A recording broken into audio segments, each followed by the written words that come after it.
आम्ही निवेदनाच्या मागण्या केल्या। या मार्केट कमिटीने 12/1च्या खाली जी काही मंजुरी दिली त्याची फेर चौकशी झाली पाहिजे। ज्या एआरने हा चुकीचा दाखला दिला, आमच्याकडे टाउन प्लॅनिंग एआर करतं त्याच्यावर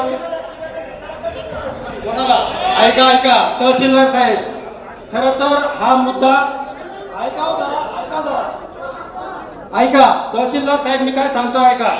हे निवेदन आमचं तरी सहकार खातं डीडीआर म्हणून संचालक असेल तरी जमिनीचा खरेदी व्यवहार झालाय तो रद्द झाला पाहिजे। सगळ्यांना सूचना द्या, या खरेदी व्यवहाराला तहसीलदार का प्रांताकडे त्याची चौकशी झाली पाहिजे। ज्या तलाठ्याकडे हे नोंदीला गेले त्या तलाठ्याला स्टे द्यायला सांगा तुम्ही प्रांताला किंवा कोणाला, आणि डीडीआर असेल पणन संचालक असेल यांची बदली झाली पाहिजे। भविष्यामध्ये हा खरेदी व्यवहार रद्द करावा लागेल। ते जोपर्यंत तुम्ही करत नाही तोपर्यंत हे आंदोलन चालू राहील, आणि जर तुम्ही याच्यामध्ये काय ऍडजस्टमेंट केली तर सर्व शेतकरी तुमच्या ऑफिसवर सुद्धा आंदोलन करतील, एवढं लक्षात ठेवा आणि आपण उत्तर देऊ। धन्यवाद।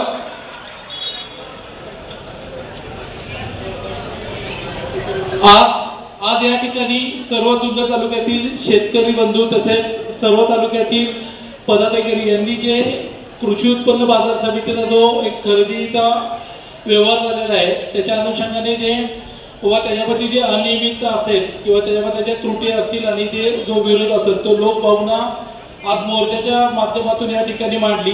तसंच त्या अनुषंगाने यांनी मला निवेदन दिलेलं आहे।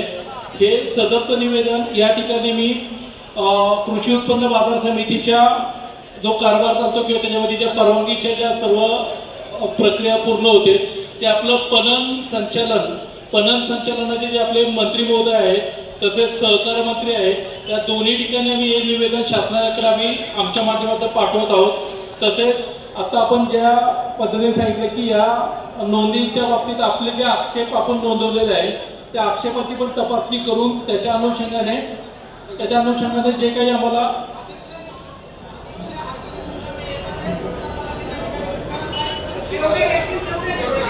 ज्या हरकती येतील त्या सर्व हरकती आम्ही तपासून त्याच्या अनुषंगाने आमच्या जमीन नोंदणी अधिनियमाच्या अनुषंगाने जे काही कायदेशीर तरतुदी आहेत त्याच्याप्रमाणे आम्ही निश्चित कारवाई करू या ठिकाणी आश्वासित करतो।